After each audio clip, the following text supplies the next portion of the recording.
In the 1880s, at the height of the Gilded Age, George Washington Vanderbilt II began to make regular visits with his mother, Maria Louisa Kissam Vanderbilt, to the Asheville area. He loved the scenery and climate so much that he decided to build a summer house in the area, which he called his Little Mountain Escape.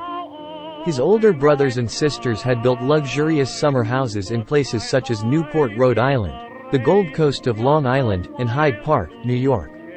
Vanderbilt named his estate Biltmore, combining de Bilt, his ancestors' place of origin in the Netherlands, with more, Anglo-Saxon for moor, an open, rolling land. Vanderbilt bought nearly 700 parcels of land, including over 50 farms and at least 5 cemeteries. A portion of the estate was once the community of Shiloh. A spokesperson for the estate said in 2017 that archives show much of the land was in very poor condition, and many of the farmers and other landowners were glad to sell. Construction of the house began in 1889. In order to facilitate such a large project, a woodworking factory and brick kiln, which produced 32,000 bricks a day, were built on site. A 3-mile railroad spur was constructed to bring materials to the building site. Construction on the main house required the labor of about 1,000 workers and 60 stonemasons. Vanderbilt made extensive trips overseas during construction to purchase decor. He returned to North Carolina with thousands of furnishings for his newly built home, including tapestries, hundreds of carpets, prints, linens, and decorative objects, dating from the 15th century to the late 19th century. Among the few American-made items were the more practical oak drop front desk, rocking chairs, a walnut grand piano, bronze candlesticks, and a wicker wastebasket. George Vanderbilt opened his opulent estate on Christmas Eve of 1895 to family and friends from across the country, who were encouraged to enjoy leisure and country pursuits. The Gilded Age mansion reportedly cost $5 million, today's equivalent of $150 million, to construct. Guests to the estate over the years included novelists Edith Wharton and Henry James, ambassadors Joseph Hodges Choate and Lars Anderson, and U.S. presidents. George married Edith Stuyvesant Dresser in 1898 in Paris, France. Their only child, Cornelia Stuyvesant Vanderbilt, was born at Biltmore in the Louis XV room in 1900, and grew up at the estate.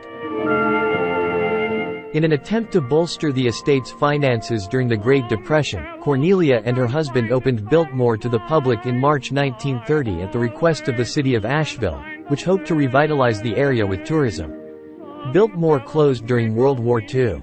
In 1942, 62 paintings and 17 sculptures were moved to the estate by train from the National Gallery of Art in Washington, D.C. to protect them in the event of an attack on the United States. The music room on the first floor was never finished, so it was used for storage until 1944, when the possibility of an attack became more remote. Among the works stored were the Gilbert Stuart portrait of George Washington and works by Rembrandt, Raphael, and Anthony van Dyck. David Finley, the gallery director, was a friend of Edith Vanderbilt and had stayed at the estate. After the Cecils divorced in 1934, Cornelia left the estate never to return, but John Cecil maintained his residence in the bachelor's wing until his death in 1954. Their eldest son, George Henry Vanderbilt Cecil, occupied rooms in the wing until 1956. At that point, Biltmore House ceased to be a family residence and was operated as a historic house museum. Their younger son William A. Cecil Sr. returned to the estate in the late 1950s and partnered with his brother to manage the estate's financial trouble. They worked to create the profitable and self-sustaining enterprise that their grandfather had envisioned. William Cecil inherited the estate upon the death of their mother, Cornelia, in 1976. His brother George Cecil inherited the more profitable dairy farm, which was spun off as Biltmore Farms. In 1995, while celebrating the 100th anniversary of the estate, William Cecil turned over control of the company to his son, William A. Cecil Jr. The Biltmore Company is privately held. Of the 8,000 acres that make up Biltmore Estate, only 1.36 acres are within the city limits of Asheville, and the Biltmore House is not part of any municipality. The estate was designated a National Historic Landmark in 1963, and remains a major tourist attraction in western North Carolina, with 1.4 million visitors each year. The main entrance. This grand space welcomes you to the Biltmore house.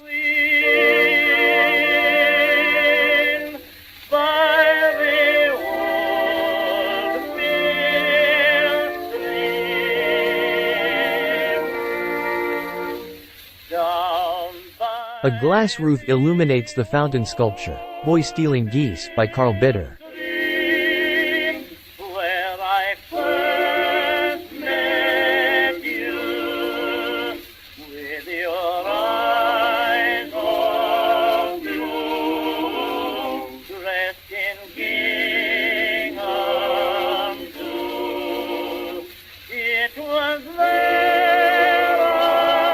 House guests played dominoes and billiards and enjoyed refreshments in this richly paneled room. The custom oak billiard tables were made by Brunswick in 1895.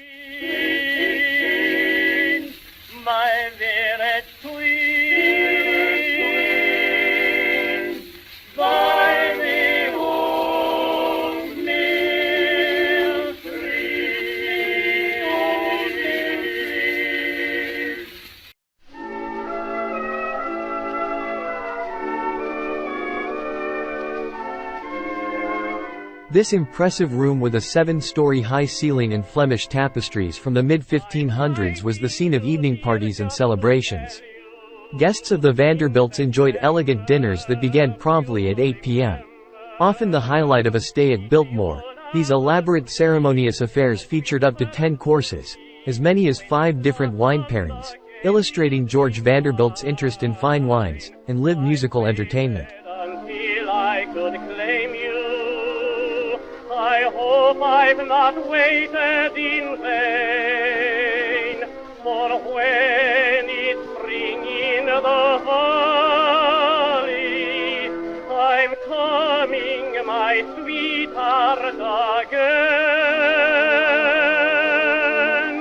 I'll be with you in apple blossom time, I'll be with you to change your name to mine. Guests of the Vanderbilts were served both breakfast and luncheon here. The portrait above the display case is of Cornelius Commodore Vanderbilt, George Vanderbilt's grandfather and founder of the family fortune. George collected a variety of works in his lifetime, including 2 paintings, Young Algerian Girl and Child with an Orange, by French Impressionist Pierre-Auguste Renoir. Artist John Singer Sargent, the most acclaimed society portraitist of his era, painted the 2 large family portraits.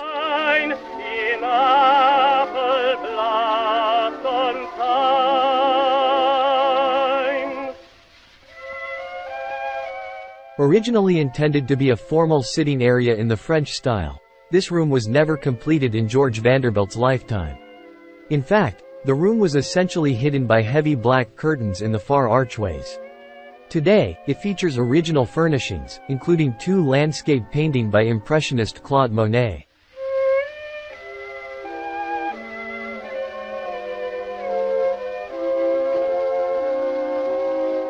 This room was completed in 1976.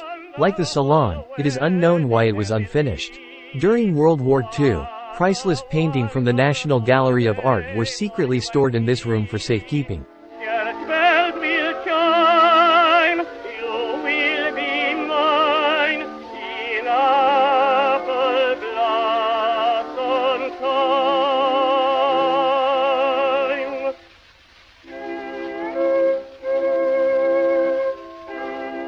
This covered room offers mesmerizing views of Biltmore's Deer Park and the Blue Ridge Mountains beyond. It is an extension of the adjoining Tapestry Gallery.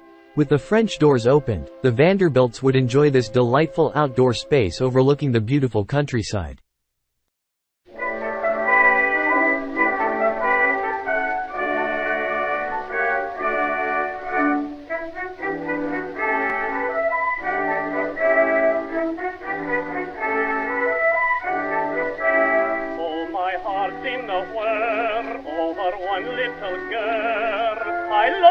I love her, yes I do, although her heart is far away. I hope to make her mine someday.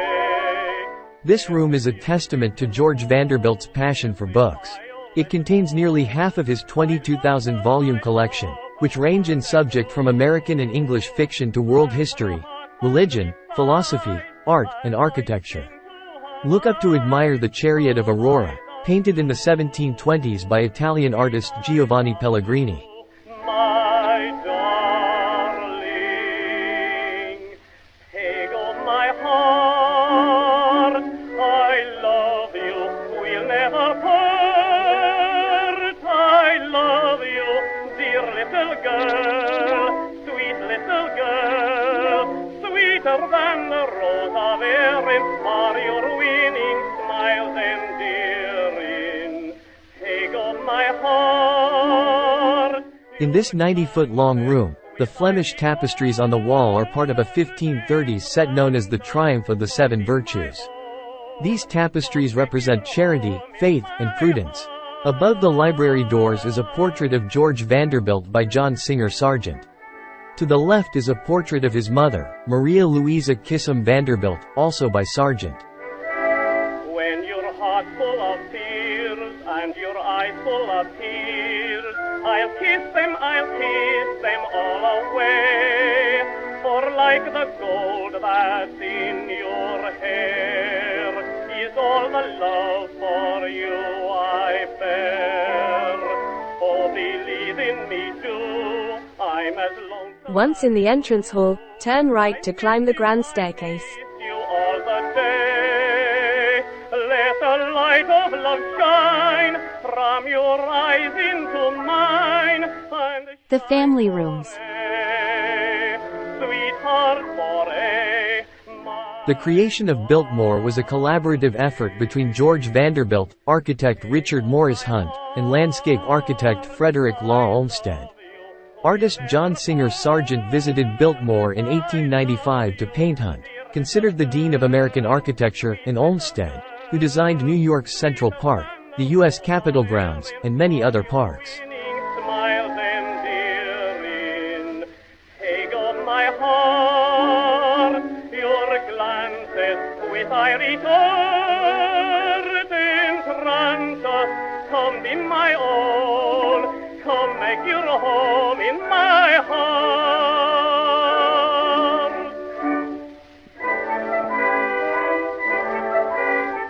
George Vanderbilt's bedroom features a gilded wall covering and 17th-century Portuguese Baroque furniture. Look in his closet to see the early 1900s version of a fashionable wardrobe. The mirror in the adjoining bathroom reflects his paw-footed tub. In your eye, and I'm wondering why, for it never should be there at all. But the power of your smile should have told you beguile, and there is never a teardrop should fall.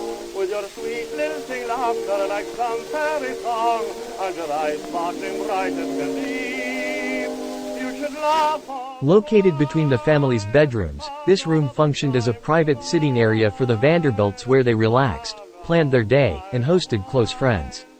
It also served as a gallery where George Vanderbilt showcased his prized collections, including etchings by Rembrandt, and the painting, Nocturne, Battersea by James Neal Whistler.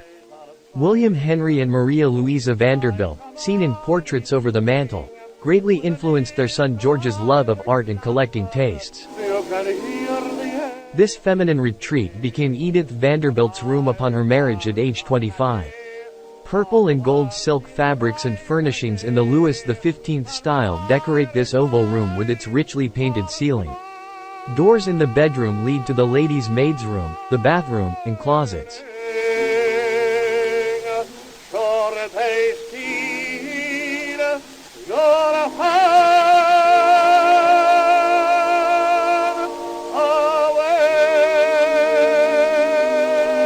away. Turn right from Mrs. Vanderbilt's bedroom. Take the stairs to the 3rd floor, then head down the hallway. So your smile is a part of the loving. Guest retreats. Make even sunshine more bright, like the lily. Guests in nearby rooms came here to relax, listen to music, and read before and after dinner. And bright, sure the springtime of youth is the sweetest of all. there is never a care or regret. So while springtime is ours, throughout all of youth's hours, let's ride. As you walk down this hallway, pause to look through the windows at the magnificent exterior of Biltmore House. Constructed of brick and steel with limestone veneer, the house is adorned with elaborate statues and gargoyles created by highly skilled craftsmen. Continue down the hallway through the arched doorway. Turn right and go down the staircase to the second floor. These next 4 bedrooms are the grandest guest rooms in the house. Silk damask draperies and the style of wallpaper inspired the name of this bedroom. Guests could choose to have breakfast in their rooms before enjoying the day. Prints on the walls are after paintings by Claude Lorraine, one of Vanderbilt's favorite artists. Sure they see your heart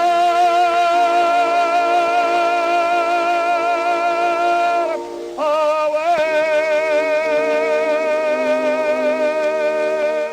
This room is named for its hand-painted 18th-century Swiss porcelain tile overmantel.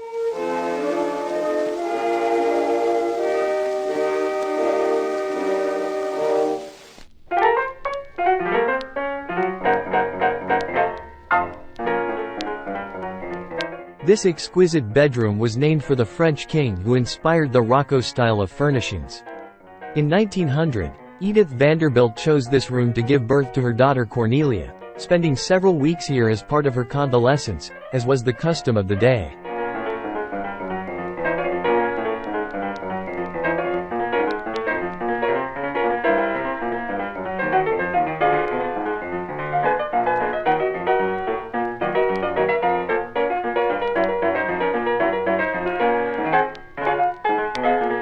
Go down 3 steps, and look to your right. See one of the house's 43 bathrooms, a rarity in 1895 when many homes in the United States did not have a single indoor bathroom. Descend the stairs, continue down the hall to the grand staircase, and return to the main floor. At the base of the staircase, make an extreme right turn, and then turn right again to descend to the basement. Recreation areas and basement. Here you can see one of the foundation walls. It took almost 2 years to build the footings and foundations that extend down about 29 feet below grade.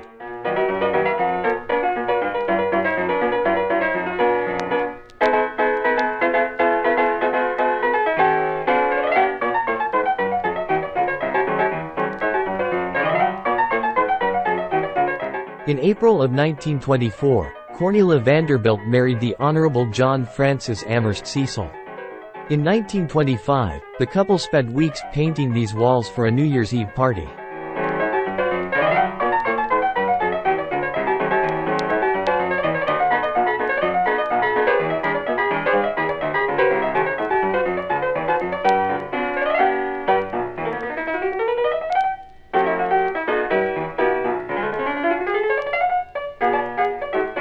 House guests enjoyed one of the nation's first bowling alleys in a private residence. These alleys were installed by Brunswick. They, however, employed human pinsetters, rather than the automated ones we enjoy today. In these rooms, female guests would change into appropriate bathing costumes. Yes, costumes. That's what they were called. Not suits. Strange days, then.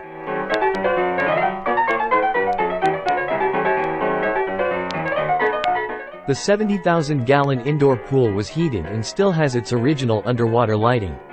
The unique tile vaulting was designed by architect Rafael Gustavino. The question has been asked if the pool still functions. Sadly, it does not, and they found that out by accident. The Biltmore hosted a private event some time back, and the pool was filled to capacity and left overnight to heat. Upon checking the area the next morning, it was discovered that all of the water had leaked out of the far deep end, flooding the sub-basement. And life is one beautiful rhyme. No trouble. Keeping fit and healthy were popular pastimes at the beginning of the 20th century.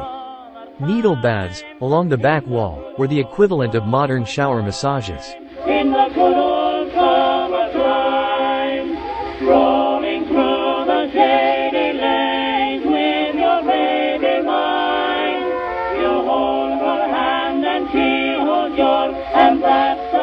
Continue down the hallway to enter the servants' areas. Servants' domain. Several pantries stored food sourced from the estate, and purveyors as far away as New York. You'd play hooky from school, good old summertime. Female housemaids, laundresses, cooks, and kitchen maids lived in the house, while male employees like footmen and stable boys lived nearby above the stable. We now fondly treasure when we never thought it a crime to go stealing cherries with face brown as berries. Good old summertime, in the good old summertime. The chef used this kitchen to make elaborate desserts, protected from the heat of the main kitchen. Strolling through the shady lane. Roasted meats, such as venison and turkey, were prepared here to keep the smoke and grease out of the other kitchens. And she holds yours, and that's a very good sign that she's your tootsie wootsie in the good old summertime. In the good old summertime. In the good old summertime. Strolling through the shady lane. Most of the prep work and cooking occurred here under direction of the head chef, who held one of the most important staff positions in the house. He led a team of more than a dozen kitchen workers, who were responsible for preparing meals ranging from staff breakfasts to gala dinners.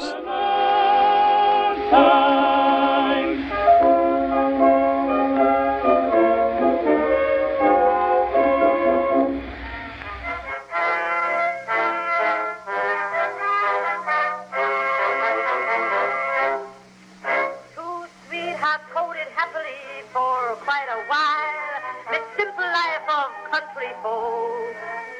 These electric and manual dumbwaiters raised trays of food to the first floor's butler's pantry, and to the second floor above. Rusty said, you know I love you, honey. I love you, honey, best of all. Up to 30 domestic staff members worked in the Biltmore house under the supervision of the head housekeeper, who ran the daily operations, and the head butler, who oversaw the male staff, including footmen and houseboys. It grieves a girly soul, these words, a heart said. From luggage and trunks, to 30 dozen eggs a week, everything needed to run the house came through this door. The main laundry was as busy and well equipped as one in a large hotel, with laundresses working into the evening to wash and dry bed, bath, and table linens. Easing their work was a system of electric drying racks located in the adjoining drying room. You're gonna miss my kisses. You're gonna miss me, honey, when I'm far away.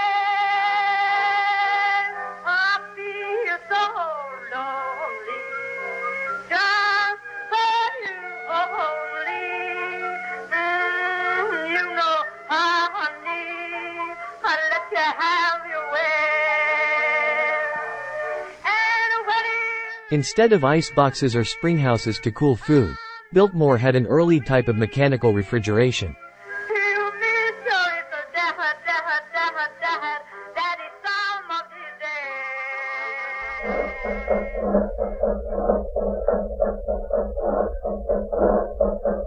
days. Please climb the stairs leading to the bachelor's wing to continue your visit.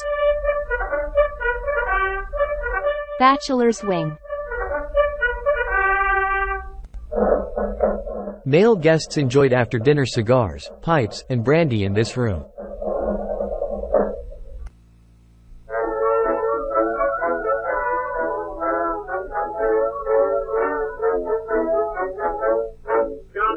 Hunting parties were a popular pastime on country estates. Guests selected guns from George Vanderbilt's extensive collection to use on their excursions. You and me, every son of liberty. Hurry right away, no delay, go today. Make your daddy glad. The portraits at the end of this hallway depict Cornelia Vanderbilt Cecil and her husband John F. A. Cecil, who opened Biltmore House to the public in 1930. Even today, the estate remains a family-owned property. This completes your visit to Biltmore House. are coming, the Yanks are coming, the drum coming everywhere. So prepare